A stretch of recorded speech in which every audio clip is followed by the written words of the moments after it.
Você sabia que a Fiat era para ter tirado o Uno de linha lá em 1996 já? Mas esse plano de descontinuação foi abortado por um único motivo que eu vou contar para você agora. Olá amigos do canal PL, olha, esse canal você sabe, literatura automotiva, histórias, curiosidades. Desde pequeno eu tive um sonho que era ter um Herbie. Agora eu consegui. Há um ano atrás eu comprei um Fusquinha, não é essa miniatura, tá? Pra quem não acompanha o canal mais frequentemente, há um ano atrás eu comprei um Fusca 69 e de lá pra cá venho transformando ele num Herbie. Tenho sido bem sucedido nesses procedimentos e em grande parte, por que eu tô falando isso? Porque muitos componentes que estão nele hoje eu adquiri no meu amigo Caio, da CRM Peças. É até gostoso você navegar no site deles, que é crmpeças.com, CRM Pecas no caso, né? Que é gostoso você ver, para quem gosta de carro, você vê a quantidade de peças que às vezes você nem sabe que existe para esses carros. Não só linha refrigerada a ar, como também linha Opala, quadrada, tem coisa também de Corcel, uma variedade grande. Meu amigo Lucas da Yellow Plate comprou no site lá esses dias as calotas do Corcel dele, o Corcel 72, que não estava encontrando. Falou, ó, acessa, né, o CRM Peças. Por isso, sem dúvida, a CRM Peças é a melhor loja de peças e acessórios para Volkswagen e outros clássicos de modo geral do Brasil. Olha, o Fiat Uno está para a Fiat, bem como o Fusca e Gol estão para a Volkswagen, por exemplo. Sem dúvida é o grande ícone da marca italiana por aqui. Ele chegou em 1984 com a missão de substituir de uma vez só o velho Fiat 147 e a sua versão com plástica, que era o Spatio. Substituição essa que foi bem sucedida e se concluiu em 1986 com a retirada dos modelos 147 do mercado. Para quem não sabe, o Fiat 147 lançado em 76, ele subiu no volume, no ranking de vendas, até 79 só. Depois, ó, caiu na década de 80 toda. Para vocês terem uma ideia, em 1979, o Fiat 147 representava 90% do volume de produção da Fiat. Esse número, em 1986, era de apenas 11%. Vejam só como caiu. E aí, caiu fora mesmo, né? E ficou só 10 anos em produção, o Uno muito mais, né? O Uno, na verdade, carro italiano, foi lançado pela Fiat Matriz lá na Itália em 1983, apenas um ano antes de ser lançado aqui no Brasil. Poucos notam uma diferença que eu vou contar para vocês agora. Vocês perceberam já que o Uno italiano tem um capô diferente do nosso? Olha bem aí, está vendo? O capô é como se fosse de um Gol quadrado, por exemplo, ele não invade as laterais como acontece no Uno brasileiro. E isso tem um motivo, o step do Uno italiano não fica no motor, e sim lá no porta-malas, modelo mais convencional. Essa alteração não foi à toa.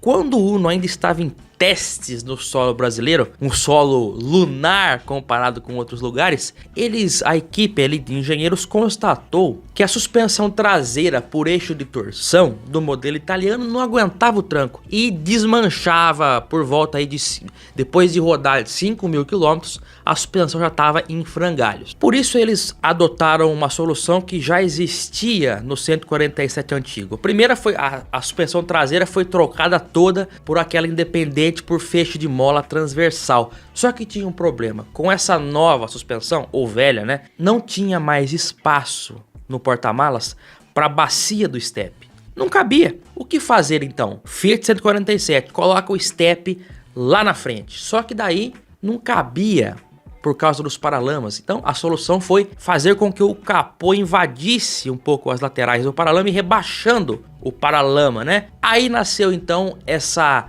característica exclusiva do Uno brasileiro. Ponto, né? Os créditos para a equipe de engenharia da Fiat que teve essa solução bem interessante. Mas se por um lado foi uma boa solução, o carro perdeu um pouco em conforto também e frequentemente era necessário fazer os alinhamentos de roda traseira, né? O que não acontecia com tanta frequência no Uno italiano. Quando se fala em Uno hoje, em grande parte nos lembramos do quê? De veículo popular com motor 1.0, mas nem sempre foi assim. No início, lá em 84, ele saiu com os Fiasa 1050 e 1300, gasolina, álcool e depois evoluiu para os motores 1500 nas versões CS. Teve também as versões esportivas, que também nasceu 1.5, né? 1.5R, depois 1.6R, passando pelo 1.6 MPI. O Uno, não só os esportivos, mas também houve versões luxuosas com motores maiores de 1.5 e 1.6. A história do Mille em si, que é o que ficou mais famoso, começa em 1990, quando o governo federal, na época com o presidente Collor, reduziu a alíquota de IPI de 40% para 20% para veículos com motores de 800 a 1000 cilindradas. De 800 beneficiou a Gurgel com o BR-800, depois Super Mini, né? A ideia foi até que fosse só 800 cilindradas, mas as outras montadoras também queriam esse benefício. E aí então foi de 800 para 1000, o que depois em 93 foi estendido mais ainda para 800 a 1000 ou refrigerados a ar, que aí foi quando a Volkswagen entrou com o Fusca, que era 1600, mas era refrigerado a ar. Quem se beneficiou muito com a alíquota de IPI reduzido não foi o Fusca não, mas sim a Kombi, que era um utilitário, também entrou nessa isenção, né? E a Volkswagen, esperta que era, nem reduziu o valor da Kombi, manteve o mesmo, ou seja, nunca se lucrou tanto com Kombi como nos anos 90. Mas isso aí é assunto para outra história. O foco hoje aqui realmente é a Uno Mille, inclusive para a Fiat. Foi muito fácil, quando ela falou agora é até 1000 cilindradas, perfeito. O que eles fizeram? Eles pegaram aquele antigo motor Fiasa 1050 e retrabalharam aquele motor, reduzindo a cilindrada de 1050 para 999. Pronto, estava pronto o Uno Mille. Por que Mille? 1000 em italiano é Mille. Obviamente, né? Mais óbvio que isso é impossível. E ele foi o responsável mesmo pela grande correria lá nos corredores da Volkswagen, da Auto Latina, Ford e Chevrolet para lançarem a tempo seus populares também. E essa pressa resultou em carros francamente adaptados, né? Como o Chevette Júnior, Escort Hobby e o Gol 1000. Nós temos que entender, e vamos a partir de agora, o caminho das coisas a partir de 90, quando o Mille foi lançado e fez um boom nas vendas do Uno. Disparou, né? Realmente foi um grande sucesso. Mas as demais versões do Uno em si continuaram existindo. No lançamento do Mille era Uno Mille, né? Mas os outros Unos, CS, S e depois os Rs também, né? Eles continuaram existindo. Todos os modelos com motores acima de 1.0, 1.5, 1.6 e o Turbo, que era 1.4, todos eles eram Uno, Fiat Uno. Somente o modelo 1.0, os modelos 1.0 eram Mille, né? De 90 a 93 só havia um Mille, que depois aumentaram o nome para Mille Electronic. No começo era Uno Mille, depois tirou Uno, ficou Mille Electronic. Em 94 a Chevrolet lançou o Corsa. Foi um fenômeno de vendas, um carro moderno diante dos concorrentes, fomentou muito a prática do ágil também, que é você pagar mais para ter o carro zero. E a Fiat, o Uno era já um carro velho diante do Corsa, que era bem mais moderno. Então a solução da Fiat foi rechear o Uno de opcionais, lançando o LX. É curioso porque o LX não era um modelo independente, ele era uma versão do Mille Electronic.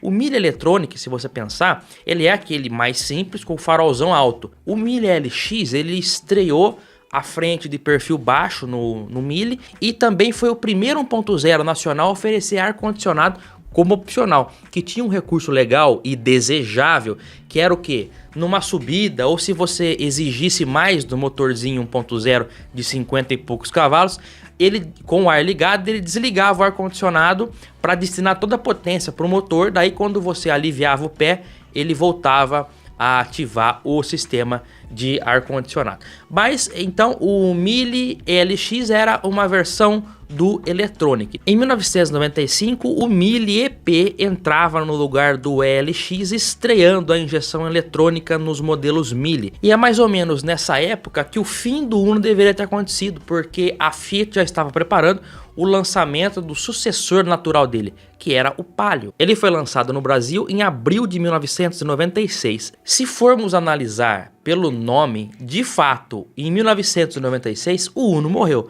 pois todos os modelos Uno foram descontinuados, o MPI, os R, enfim, todos. Só continuou o Mille EP e o Mille Electronic, que depois virou o Mille IE, que era o mais basicão mesmo. O Mille EP era um popular bacana. Um abraço ao meu amigo Gabriel Miglavasso, que tem um EP lá, duas portas vermelho. Desculpa, não vou lembrar o nome do vermelho agora, mas é um vermelho muito bacana. E ele tinha uma farta lista de opcionais, porque, como eu disse, ele tinha o Corsa pela frente, né? Vamos ver então. O nosso inscrito Denis Ferreira complementou com uma farta lista com o que era opcional e o que era de série. Vamos ver? Nessa tabela que nós estamos exibindo, nós temos os itens de série do EP96. Acendedor de cigarros, calota 013, injeção eletrônica, lanterna traseira fumê, que era bem bacana, né? Vocês estão vendo aí em cima o desenho do Mille EP duas portas. E também tinha o marcador de temperatura do nível da água. Vamos ver agora os opcionais, que eram bastante, né? Primeiro, alarme antifurto, ar-condicionado, ar quente, bolsa porta-objeto nas portas, limpador, lavador e desembaçador traseiro, pintura metálica, preparação para som, toca-fitas, relógio digital, retrovisores externos com comando interno, rodas de liga aro 13, travas e vidros elétricos e vidros laterais traseiros basculantes. Este era o EP, foi o último Mille mais completinho, porque em 97 o modelo SX perdeu várias coisas. O SX, o Mille SX, ele foi pensado inicialmente, esse é o ponto do vídeo, foi pensado para ser o último Uno. Então o SX ia ser a despedida, era para ser o que o Grazie Mille foi, mas ele perdeu muita coisa. Vamos ver na tela o que tanto ele perdeu. Para começar, perdeu a luz de ré do lado esquerdo, ficou bem feio isso aí, né? Perdeu o marcador de temperatura no painel, perdeu o relógio digital, perdeu o acendedor de cigarros, perdeu aquele console integrado ao painel, perdeu a forração do porta-malas, perdeu a janela traseira basculante, perdeu a fiação de espera para o som e iluminação do porta-malas, perdeu até o interruptor de luz da porta, que é aquele que quando a porta abre ele acende. Até isso daí foi suprimido. Vamos ver então agora a lista de opcionais do SX. Havia opcionais, menos, mas havia. Vocês vão ver que em comparação à lista do EP tem menos itens, né? Começando pelo ar-condicionado, ar quente, ainda tinha bolsa porta-objeto nas portas, limpador, lavador e desembaçador, preparação para som, mas não tinha mais o chicote ali para iluminação, né? Retrovisores externos com comando interno, lembrando que o SX ele até perdeu o retrovisor do lado de lá, é que daí com a nova legislação que passou a ser obrigatório, tiveram que pôr de volta. Tinha também travas elétricas e vidros elétricos nas portas dianteiras. Aqui aconteceu o que a Fiat não imaginava. Entrou 97, o Mille EP caiu fora, entrou o SX no lugar. E o SX figurava novamente entre os mais vendidos do Brasil, chegando ao terceiro lugar, apenas atrás do Palio e Gol. Sinais de fim de carreira, nem de longe o Mille dava. Vendia muito e não estava atrapalhando as vendas do Palio. Eu já até ouvi um diretor da Fiat na época falar que o importante para a Fiat não era que o Palio vendesse mais do que o Gol, mas sim de que o Palio, o volume de vendas do Palio somado às vendas do Uno fossem maior do que o do Gol.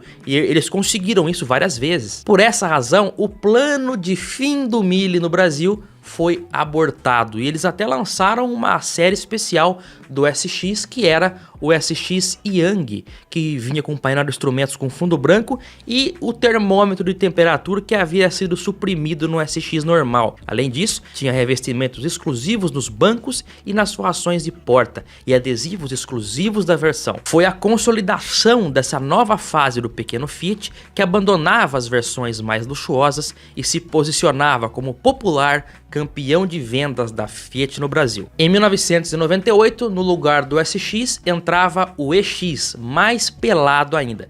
Vamos ver que a lista de opcionais foi reduzida mais ainda. Tá vendo na tela novamente os opcionais do SX97, né? Vamos ver então os opcionais do EX98. Olha como reduziu. Tinha o ar-condicionado, né? Ar quente, limpador, lavador e desembaçador, pintura metálica, retrovisores com comando interno, travas elétricas e vidros dianteiros elétricos, nem calota ele tinha mais. Em 2000 era lançado o Mille Smart com novas calotas integrais, grade redesenhada, painel com fundo branco e outros itens que haviam sumido no Mille EX de 98. Em 2002, recebia o novo motor Fire, aposentando de vez o antigo Fiasa. Em 2004, o polêmico facelift na carroceria original, enxertando novas lanternas e nova frente com uma grade bem feia que foi redesenhada já no ano seguinte. Em 2008, chega o famoso Economy, que depois ganhou o visual Way, que fez bastante sucesso. Em 2010, o nome Uno é relançado na nova geração que nada tinha a ver com o antigo e usava a plataforma do Palio de segunda geração. Mesmo com a concorrência interna do Palio e do próprio novo Uno,